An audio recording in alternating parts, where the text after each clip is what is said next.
বাবা ক'ৰ পৰা আহিলে? অলপ ফুৰি আহিলে, অলপ ঔষধ বিচাৰোঁ। হয়, ঔষধ ৰাইজৰ উপকাৰৰ কাৰণে।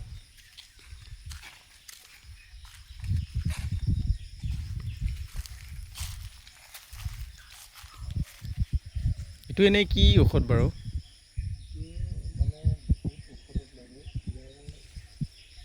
গছৰ গুটিটো দেখিছানে তুমি? মানে ডাঙৰ বেমাৰত লাগি যায়। ইয়াৰ লগত আৰু দুবিধ বস্তু আছে, দিব লাগিব। এই ঔষধটো যদি মানে তোমাৰ চব পেটটো মানে এক চাইড ঘৰৰ মুঠি থাকে নহয়, নাইটোৰ ওপৰত এই জেগাটো, যাতে এই গুটিটোৰ লগত আৰু দুবিধমান শিপা আছে, এইটো ৰস গুড়ি কৰি বড়ি মানে ঠিক এনেকুৱাকৈ বড়ি বনাব লাগিব গুটিটোৰ নিচিনা, আৰু পকিলে বৰ ধুনীয়া হয়। এই গছৰ বিৰাট দৰকাৰী, গোটেই এইবিলাক ঔষধে হয়। নেক্সট আৰু ইয়াতে আৰু কিবা সেনেকুৱা ঔষধ পায় নেকি? এইবিলাক যে মাইকী মানুহ কিছুমানৰ বেমাৰ হয় নহয়, তেওঁলোকে কি কৰিব লাগে, ইয়াৰে এনেকৈ দালিটো ভাঙি ল'ব লাগে, এইটো ভাঙি লৈ দাঁত মাজি থ'ব লাগে। এইটো যদি তেওঁলোকে দাঁত মাজে মানে বহুত ভাল হয়। মানে তাৰে ৰসটো উপকাৰী আৰু দাঁত মাজি থাকিব, তেওঁ খাই থাকিব লাগিব, দাঁত মাজি থাকিব, তেওঁলোকে খাই থাকিব লাগিব। প্ৰথম মুখখন ধুই ল'ব লাগিব কুলি কৰি।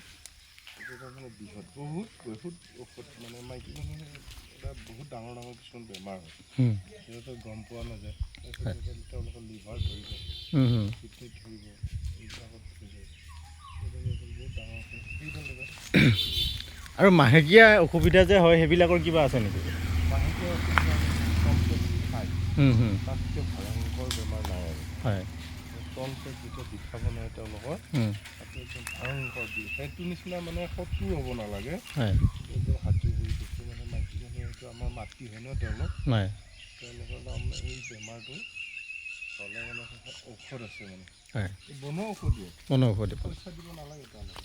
বনোৱা ঔষধবিলাক নিনি তেওঁলোকে পাত আছে, তেওঁলোকৰ কাৰণে এইটো উপকাৰ। কিন্তু এই গছৰ পাতটো কোমল পাতটো, কোমল পাত লাগিব, এনেকৈ কোমল পাত 7টা লাগিব, আৰু 11টা বাঁহৰ আগ, মানে আগটো যে বাঁহৰ বাঁহ গছৰ, সেই বাঁহ গছৰ নাই বাৰু, বাঁহ গছৰ এনেকৈ টানি যিটো কোমল ওলাব নহয়, কাটি কেনে তাৰে 13টাৰ লগত পিচি খাব লাগিব। আৰু এবিধ আছে, কিন্তু ইয়াত দেখা নাযায় এই বস্তুটো, সেইটো পিচি কেনে যদি তেওঁলোকে খাই দিয়ে, অলপ মানে ব্লিডিং বেছি হোৱাটো কমি যাব, আৰু বিষটোও কমি যাব লগে লগে। সেইটো বহুত ঔষধ। আৰু যে কিছুমানৰ যে সময়টো আগুৱা পিছোৱা হয় যে, সেইবিলাক লৈ কিনে বহুত টেনশ্যন হৈ যায়, সেইটো কাৰণে এটা বেলেগ আছে হা, এইটো এটা তেওঁলোকৰ প্ৰথম কিন্তু টেষ্টটো জণ্ডিছ কৰিব লাগিব। এই গছডাল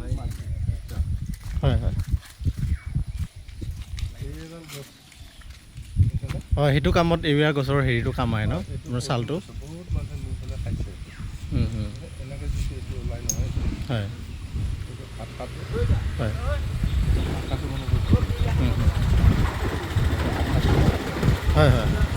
খাই দিয়ক।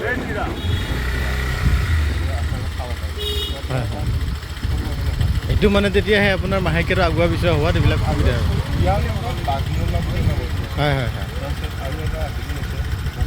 হয়, সেইটো পায় আৰু।